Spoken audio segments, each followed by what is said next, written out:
जी बिल्कुल, मां इन वक्त मौजूद आहियां ठुल स्टेशन रोड ते। ॻोठ पीरबैग सरकी के हथरादू कट ॾे ॿोॾण खिलाफ़ सरकी बिरादरी पारां स्टेशन रोड ठुल कंदकोट तरफ़ ईंदड़ वेंदा रस्ता रोड ब्लॉक करे एहतिजाजी मुज़ाहिरो कयो पियो वञे। वधीक मुज़ाहिरनि सां ॻाल्हि ॿोल कंदासीं त हिन जो वधीक छा चवणु आहे? ज़ुल्म कर रात जो कलमो क़ुरान जो मां अखियुनि सां ॾिसां थी लाइटनि ते हलनि था, पाणी आणनि था, पाणी जो ददिको एॾो अचे थो अड़े पाणी अचेव थो उथो, पाणी अचेव थो, मर्द उथनि न पिया, पाणी काथों बंदि करनि?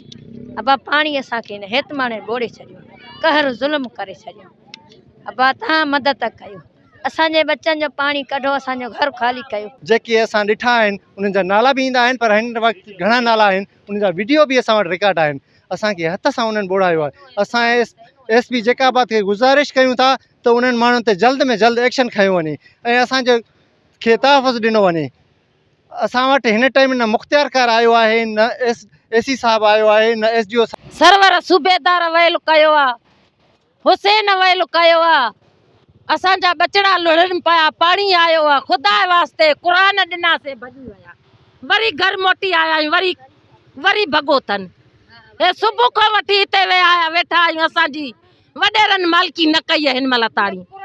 हे क़ुरान झली वेठा आहियूं सुबुह खां वठी, असांजी वॾेरनि मालिकी न कई, असांखे निंदण को करे विया आहियो अथनि रोड ते।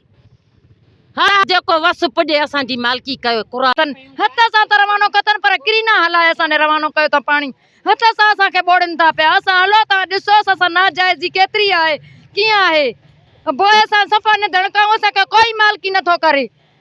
ॾिसो त सही हली असां सां कुझु खाइण पीअण जो कुझु न रहायो अथऊं, पाणी अंदरि घरनि में थो अचे। हे वयलो ज़ुकारो बणाया तो 2012 में भी असांखे ॿोड़ियो वियो हथ सां।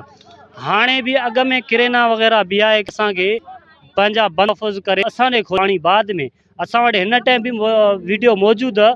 सुबुह जो भी न्यूज़ वारनि खे मां वीडियो ॾिना आहिनि, अञा ताईं का रिप्लाई न मिली असांखे। सुबुह खां वठी असां वटि कोई भी न आयो। ईअं भी न आहे त बाबा छा थियो, जा न्याणी जा ॿार आहिनि तव्हां उथायो, बाबा कंधे जा काॾे कट ॾिनो वञे। असांजो ॿियो को मुतालबो न आहे, न असांखे फंड घुर्ज में आहे, न का शइ घुर्ज में आहे। असां सां इहो ख़ुदा रा इहो ई थिए, काॾहें बि थिए रस्तो ॾिनो वञे, पाणी जो इंसाफ़ थिए बस। जी बिल्कुल, तव्हां हिते मुज़ाहिरनि जी ॻाल्हियूं ॿुधियूं। हिन जो चवणु त ॻोठ पीरबैग सरकी के हथरादू कट ॾेई लॻभॻि 100 जे घरनि जे हथनि सां ॿोड़ायो वियो आहे। हिननि आला अख़्तियारनि खां मुतालबो कयो त ॻोठ पीरबैग सरकी के घरनि अंदरि जेको पाणी बीठल आहे इहो निकाल कराए ॾिनो वञे, जीअं पतराए ज़िंदगी खां बची सघूं। कैमरा टीम सां गॾु मोहम्मद अली दुओ, जेकब न्यूज़ ठुल।